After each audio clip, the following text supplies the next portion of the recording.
মরশুমের শীতলতম দিন, ঘন কুয়াশা ও কমতে থাকা তাপমাত্রায় শীতের আমেজে বড়দিন। বছরের পর বছর শীতের খরার মাঝে এবার মিলল সুখবর। আবহাওয়াবিদ সৌরিশ বাবুর পূর্বাভাস অনুযায়ী শীতের পশম গায়ে দিয়েই বড়দিন উদযাপন করবে দক্ষিণবঙ্গ।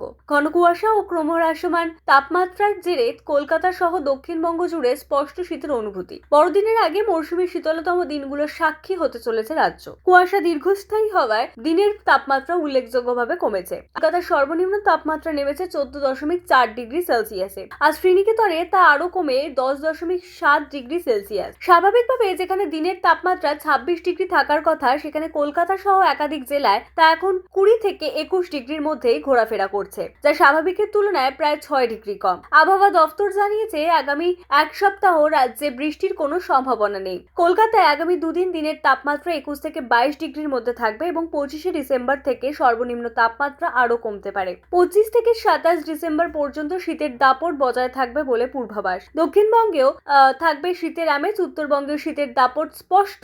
কোচবিহার, মালদা এবং দার্জিলিং এ ঘন কুয়াশা থাকবে। দার্জিলিং এর তাপমাত্রা নামতে পারে 5 থেকে 6 ডিগ্রিতে, আর জলপাইগুড়ি ও কোচবিহারে থাকবে 10 থেকে 12 ডিগ্রি সেলসিয়াসের মধ্যে।